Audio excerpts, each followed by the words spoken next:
Hello friends, welcome to this lecture. இன்னைக்கு என்ன பார்க்க போறோம்னு பார்த்தீங்கன்னா, சர்வீஸ் நெட்வொர்க்கிங்.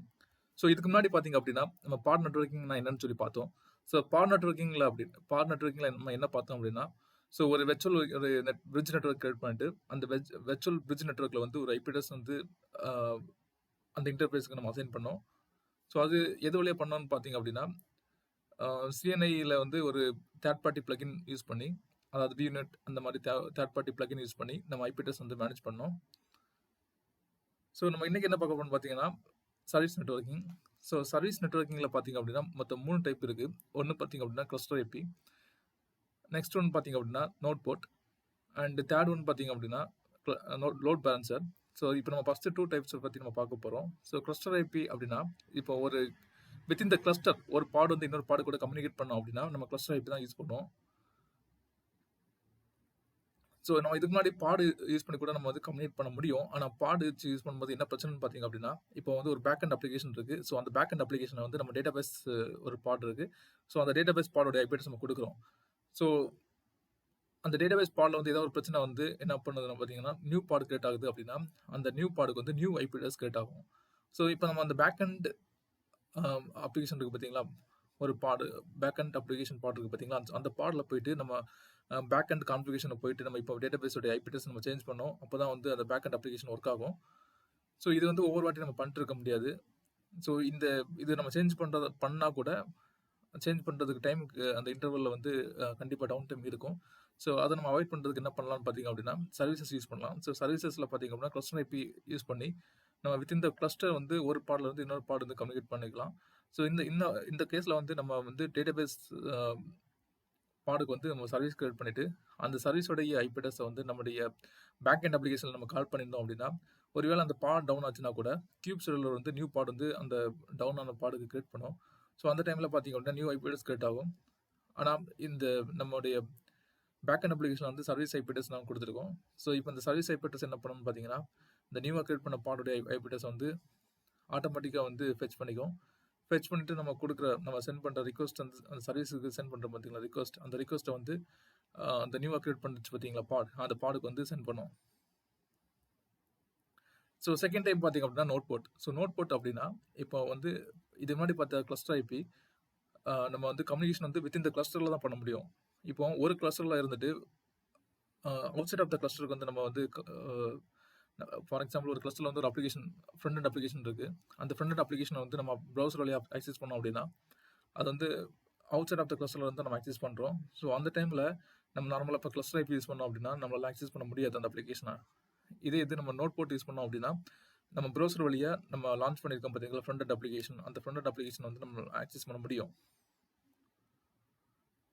ஸோ நோட்போர்ட் அப்படின்னா இப்போ இந்த நோடில் பார்த்தீங்க அப்படின்னா ஒரு ஃபர்ஸ்ட் வந்து நோட்போர்ட் 30,018 சொல்லிட்டு ஒரு நோட்போர்ட் இருக்குது பார்த்தீங்களா.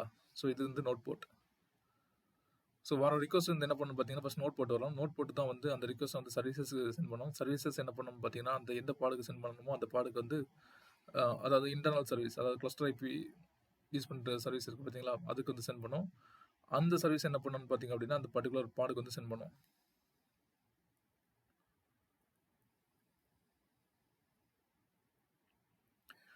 ஸோ நெக்ஸ்ட் பார்த்தீங்க அப்படின்னா, இப்போ எப்படி ஐபி அட்ரஸ் வந்து ரேஞ்ச் அசைன் பண்ணதுன்னு பார்த்தீங்க அப்படின்னா, இப்போ நம்ம வந்து மாஸ்டர் நோட்லேயும் ஒர்க் நோட்லேயும் வந்து கியூப்லெட் அண்ட் கியூப்ராக்ஸி 2 காம்பனண்ட் இருக்குது. ஸோ கியூப்லெட் என்ன பண்ணணும்னு பார்த்தீங்க அப்படின்னா, நம்முடைய நோடுடைய என்டையர் இன்ஃபர்மேஷன் அதில் எத்தனை பார்ட் இருக்குது, எத்தனை வந்து சர்வீசஸ், எத்தனை எந்த டீட்டெயில்ஸ் எல்லாம் இருக்குதோ அந்த டீட்டெயில்ஸ் எல்லாம் அப்படியே கலெக்ட் பண்ணி அது என்ன பண்ணணும்னா QAP சர்வருக்கு சென்ட் பண்ணும். ஸோ அதை QAP சர்வர் என்ன பண்ணணும்னு பார்த்தீங்கன்னா ETCDக்கு வந்து சென்ட் பண்ணும். ஸோ இதை பேஸ் பண்ணி தான் கிளஸ்டருடைய ஸ்டேட்டஸ் வந்து ETCDக்கு வந்து எப்போவுமே தெரிஞ்சிட்டு இருக்கும். அதாவது எத்தனை பார்ட் இருக்குது, எத்தனை பார்ட் ரன்னிங்கில் இருக்குது, எத்தனை பார்ட் டவுனில் இருக்குது. ஸோ இந்த மாதிரி இன்ஃபர்மேஷன் வந்து மாஸ்டருக்கு தெரிய ரீசன் என்னென்னு பார்த்தீங்கன்னா கியூப்லெட் தான். ஸோ நெக்ஸ்ட் ஒன் பார்த்தீங்க அப்படின்னா கியூப்ராக்ஸி. இப்போ நம்ம சர்வீஸ் கிரியேட் பண்ணுறோம், அந்த சர்வீஸுக்கு வந்து என்ன ஐபி அட்ரஸ் செட் பண்ணோம். அதுக்கப்புறம் ஒரு சர்வீஸ் அதாவது ஒரு சர்வீஸ் ஃபெயிலியர் ஆச்சுன்னா இன்னொரு சர்வீஸ் ஸோ சர்வீஸ் வந்து ஃபெயில் ஆகாது. ஏன்னா இது நம்ம கிரியேட் பண்ணுற பாடு பார்த்தீங்க அப்படின்னா நம்ம வந்து நோட் லெவலில் தான் நம்ம பாடு லான்ச் ஆகும். அந்த சர்வீஸ் பார்த்தீங்க அப்படின்னா கிளஸ்டர் லெவலில் வந்து லான்ச் ஆகும். ஸோ இந்த கிளஸ்டருக்கு வந்து இந்த சர்வீஸுக்கு வந்து ஐபி அட்ரஸ் ரேஞ்ச் செட் பண்ணோம் பார்த்தீங்களா, அதான் வந்து கியூப் ப்ராக்ஸி பண்ணுது. ஸோ நெக்ஸ்ட் பார்த்தீங்க அப்படின்னா, இப்போ வந்து ஒரு சர்வீஸ் கிரியேட் பண்ண உடனே, அந்த சர்வீஸ் வந்து கிரியேட் பண்ணும்போதே நம்ம வந்து எந்த பாடுக்கு வந்து அதை ரீடைரக்ட் பண்ணணும்னு சொல்லிட்டு மென்ஷன் பண்ணியிருப்போம். ஸோ இப்போ நம்ம வந்து தியரிக்கலா பார்க்குறோம். ஸோ நெக்ஸ்ட் வந்து நம்ம ப்ராக்டிகலா பார்க்கலாம். எப்படி சர்வீஸ் கிரியேட் பண்றது அந்த டீடைல்ஸ்லாம் பார்க்கலாம் நெக்ஸ்ட் கமிங் லெக்சர்ஸ்ல. ஸோ நம்ம கிரியேட் பண்ணும்போது என்ன நம்ம கொடுத்துருக்கோம்னா, சோர்ஸ் அண்ட் டெஸ்டினேஷன். அதாவது நம்ம இதெல்லாம் நம்ம வந்து மென்ஷன் பண்ண மாட்டோம். ஜஸ்ட் நம்ம சர்வீஸ் தான் கிரியேட் பண்ணுவோம். சர்வீஸ் கிரியேட் பண்ணிட்டு அந்த பாடோடைய நேம் மென்ஷன் பண்ணுவோம். ஸோ அது மூலமா இந்த சர்வீஸுக்கு வர ரிக்வெஸ்ட் வந்து பாடுக்கு ஃபார்வர்ட் பண்ணும். ஸோ இந்த கேஸில் பார்த்தீங்க அப்படின்னா, ஸோ கியூப் ப்ராக்ஸியில் பார்த்தீங்க அப்படின்னா மொத்தம் 3 டைப்ஸ் இருக்குது. ஒன்று பார்த்தீங்கன்னா ஐபி டேபிள்ஸ், இன்னொன்று பார்த்தீங்க அப்படின்னா ஐபிவிஎஸ் சம்திங்.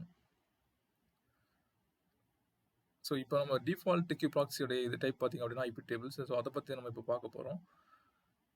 ஸோ இந்த இதில் வந்து என்ன பண்ண போகிறோம்னு பார்த்தீங்கன்னா, ஒரு பாடு வந்து ஒரு டிபின்னு ஒரு பாடு கிரியேட் பண்ணியிருக்கோம். ஸோ அந்த பாடோட ஐபி அட்ரஸ் பார்த்தீங்க அப்படின்னா 10.244.1.2 அந்த ரேஞ்சில் இருக்குது. செகண்ட் பார்த்தீங்க அப்படின்னா சர்வீஸ் கிரியேட் பண்ண போகிறோம். ஸோ அந்த சர்வீஸோட ரேஞ்ச் பார்த்தீங்க அப்படின்னா 10.103.132.104. இந்த கிளஸ்டரோட சர்வீஸோட டைப் பார்த்தீங்கன்னா கிளஸ்டர் ஐபி. ஏன்னு பார்த்தீங்க அப்படின்னா டிபியில் நம்ம கிரியேட் பண்ணுறதுனால, ஸோ டிபியோடைய இதை வந்து நம்ம வெளியிலேருந்து ஆக்சஸ் பண்ணக்கூடாது. வித் இந்த கிளஸ்டர் மட்டும் தான் நம்ம ஆக்சஸ் பண்ணுற மாதிரி வைக்கணும். அதாவது ஏபி சர்வருக்கு மட்டும்தான் நம்ம வந்து இந்த கிளஸ்டர் வந்து ஸோ இந்த டிபி பாட் வந்து ஆக்சஸ் பண்ணுற மாதிரி நம்ம செட் பண்ணியிருப்போம்.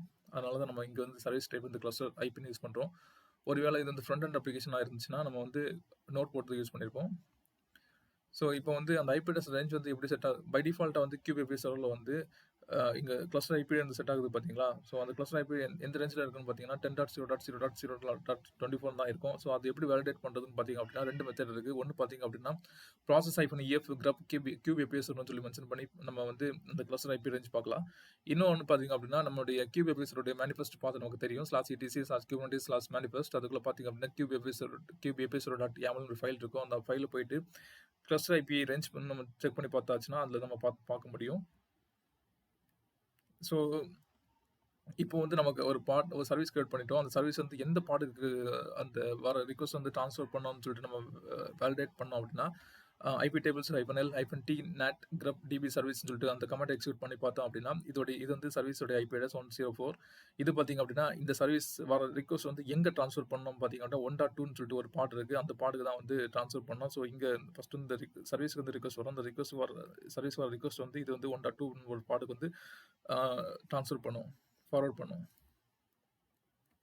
ஸோ இன்னும் கொஞ்சம் டீட்டெயில்ஸாக பார்க்கணும் அப்படின்னா log kubeproxy.logன்னு சொல்லிட்டு இந்த லாக் ஃபைல் வியூ பண்ணி பார்த்தோம்னா இன்னும் கொஞ்சம் டீட்டெயில்ஸாக பார்க்கலாம்.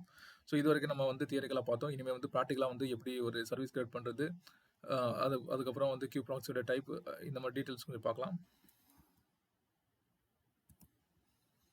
ஸோ ஃபஸ்ட்டு பார்த்தீங்க அப்படின்னா what network range R the notes இந்த கிளஸ்டர் பார்ட் ஆஃப்.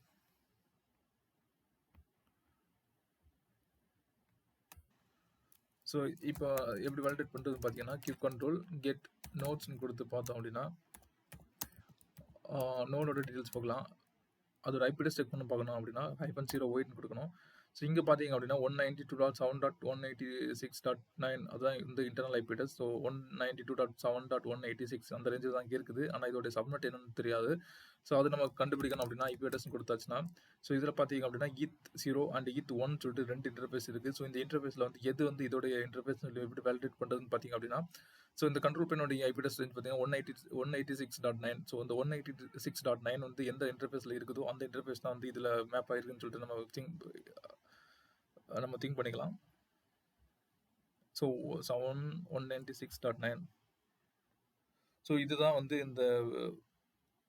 அந்த நோடில் வந்து அசைன் ஆகிருக்கு. ஸோ அந்த இதில் பார்த்தீங்கன்னா /24 அந்த சப்நெட்டில் தான் இருக்குது. ஸோ /24 192.7.186.0/24. ஸோ இந்த ஐபி அட்ரஸ் தான் வந்து இதான் network range for notes.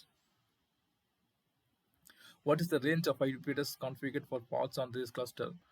So இது நமக்கு வேலிடேட் பண்ணோம் அப்படின்னா kubectl get pods கொடுத்துட்டு kubesystem, ஏன்னா வந்து இப்போ கியூப் சிஸ்டமில் தான் போய் பார்த்தா நமக்கு தெரியும் இப்போ வந்து எந்த நெட்வொர்க்கிங் சொல்யூஷன் நம்ம CNI யூஸ் பண்ணியிருக்கோம் அப்படின்னு.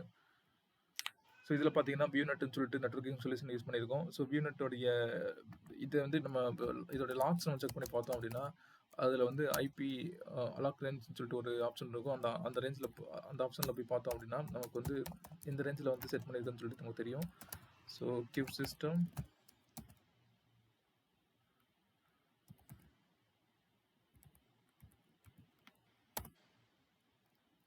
ஸோ இதில் வந்து ஐபி அலாக் ரேஞ்ச். ஸோ இந்த ரேஞ்ச் பார்த்தீங்க அப்படின்னா 10.244.0.0/16.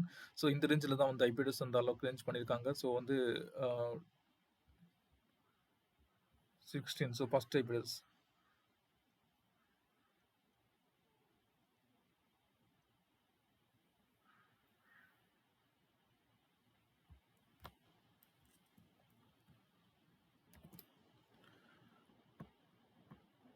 ஸோ இதில் பார்த்தீங்க அப்படின்னா 10.244.0.0/16. ஸோ இதான் இந்த IP address range. What is the IP range configured for the service within the cluster? So இதை நம்ம செக் பண்ணுறது வந்து ரெண்டு ஆப்ஷன் இருக்குது. ஒன்று பார்த்தீங்க அப்படின்னா நம்ம ப்ராசஸ் -EF. ஸோ இப்போ நான் வந்து மாஸ்டர் நோடில் இருக்கேன், கண்ட்ரோல் பிளேன். ஸோ அதனால் வந்து process -EF graph cubes API server cube API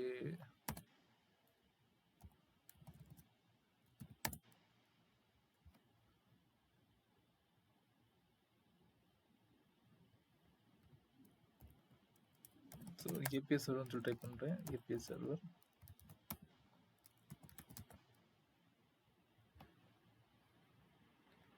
so இதில் பார்த்தீங்க அப்படின்னா சர்வீஸ் கிளஸ்டர் ஐபி ரேஞ்ச் பார்த்தீங்கன்னா 10.96.0.0/16 12. ஸோ இது வந்து இதான் வந்து கிளஸ்டர் ஐபி ரேஞ்ச். இன்னொரு மெத்தட் எப்படின்னா நம்மளுடைய மேனிஃபெஸ்ட் பாத்தோடைய கியூப் ஏபிஎஸோடைய மேனிஃபெஸ்ட் பார்த்து நமக்கு தெரியும்.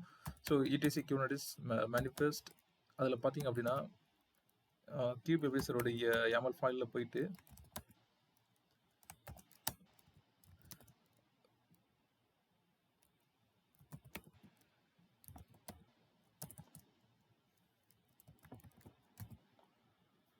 ஸோ இதில் பார்த்தீங்க அப்படின்னா கிளஸ்டர் ஐபிஎஸ் ரேஞ்ச் பார்த்தீங்கன்னா 10.96.0.0.12. ஸோ இதுதான் அந்த ஐபி அட்ரஸ் ரேஞ்ச்.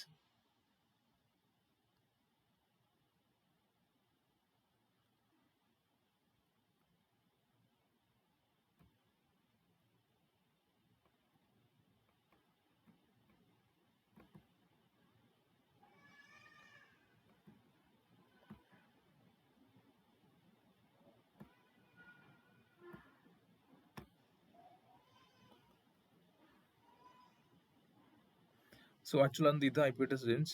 ஆனால் வந்து ஏன் தப்பாக காமிக்குன்னு தெரில. ஸோ நெக்ஸ்ட் ஒன்று நான் கிளிக் பண்ணி பார்க்குறேன்.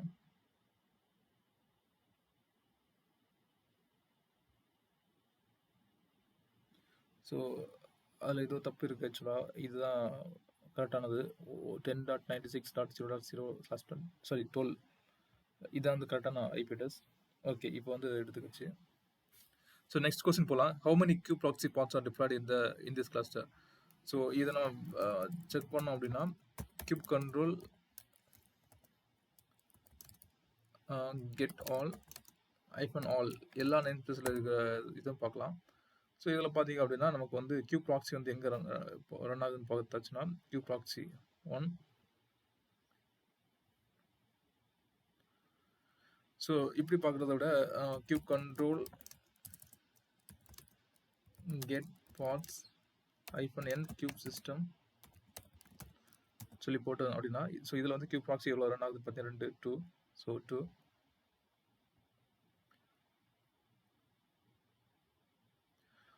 What type of proxy is the kube proxy configure to use?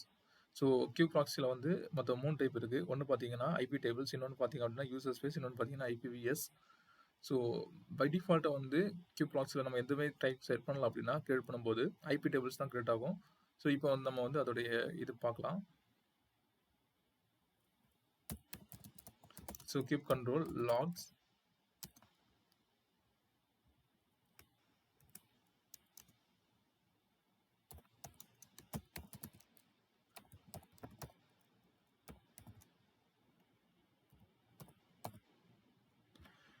So இதில் பார்த்தீங்க அப்படின்னா using IP tables. So IP tables தான் யூஸ் பண்ணியிருக்கு. ஸோ ஐபி டேபிள்ஸ்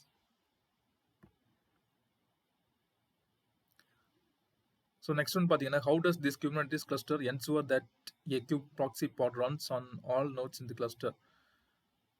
ஸோ எல்லா பாட்லையும் வந்து கியூப் ப்ராக்ஸி பாட் வந்து ரன் ஆகுதுன்னு சொல்லிட்டு நீங்கள் எப்படி உறுதிப்படுத்துவீங்கன்னு சொல்லி கேட்டிருக்காங்க. ஸோ அதுக்கு வந்து நம்ம என்ன பண்ணலாம்னு பார்த்தீங்கன்னா, ஸோ இதுக்கு முன்னாடி நான் டைப் பண்ண பார்த்தீங்களா cube control get all command. So இந்த கமாண்ட் நம்ம டைப் பண்ணும்போது ஸோ கியூப் ப்ராக்ஸி எங்கே ரன் ஆகுதுன்னு பார்த்தீங்க அப்படின்னா, எது மூலமாக டிப்ளாய் ஆகிருக்குன்னு பார்த்தீங்க அப்படின்னா டிமான் செட் மூலமாக டிப்ளாய் ஆகிருக்கு. ஸோ டிமான் செட் வந்து பை டிஃபால்ட்டாக வந்து என்ன பண்ணணும்னு பார்த்தீங்கன்னா, எத்தனை அவைலபிள் நோட் இருக்கோ அத்தனை அவைலபிள் நோட்டுக்கும் ஒரு பாட் வந்து கன்ஃபார்மாக ப்ளேஸ் ஆகிருக்கான்னு சொல்லி செக் பண்ணிக்கும். அதே இது நம்ம டிமான் செட் தவிர மற்ற டிப்ளாய்மெண்ட் ஆப்ஷன் ஏதாவது யூஸ் பண்ணி இந்த கியூ ப்ராக்ஸி வந்து நம்ம டிப்ளாய் பண்ணியிருந்தோம் அப்படின்னா, இப்போ ஃபார் எக்ஸாம்பிள் 2 நோட் இருக்குது அப்படின்னா, ஒரு நோட்லேயே வந்து 2 டைம்ஸ் பாட் வந்து லான்ச் பண்ண வாய்ப்பு இருக்குது. அது வந்து கன்ஃபார்மாக நமக்கு தெரியாது. அதாவது 2 நோட்லையுமே ஒரு பாட் ப்ளேஸ் ஆகுதான்னு சொல்லிட்டு கன்ஃபார்ம் பண்ணிக்காது டிப்ளாய்மெண்ட். ஆனால் டிமான் செட்டை யூஸ் பண்ணி நம்ம பண்ணும்போது ஒரு பாட்ல வந்து ஒரு நோட்ல வந்து கன்ஃபார்மாக ஒரு பாட் ப்ளேஸ் ஆகிருக்கும். இது என்ன யூஸ்ன்னு பார்த்தீங்க அப்படின்னா, ஒரு வேளை வந்து செகண்டரி நோட் 2 வந்து இப்போ ஃபெயில் ஆயிடுச்சு அப்படின்னா, நோட் 1ல இருக்கிற ஒரு பாட் ரன் ஆகிட்டு இருக்கும் பார்த்தீங்களா. ஸோ அது வந்து அதாவது டவுனே ஆகாது. நோட் டவுன் ஆனிச்சுன்னா கூட வந்து இது வந்து அப்பில் தான் இருக்கும். ஆக்சுவலாக அந்த அப்ளிகேஷன் அப்பில் தான் இருக்கும். ஸோ அதுதான் நம்ம டிமான் செட் யூஸ் பண்ணுறோம். So that's all for this lecture. இந்த வீடியோ வந்து உங்களுக்கு ரொம்பவே யூஸ்ஃபுல்லாக இருக்குன்னு சொல்லி நம்புகிறேன். ஸோ இதே மாதிரி உங்களுக்கு இன்ட்ரெஸ்டிங்கான வீடியோஸ் போடணும் அப்படின்னா என்னுடைய யூடியூப் சேனல் வந்து சப்ஸ்கிரைப் பண்ணுங்க. தேங்க்யூ.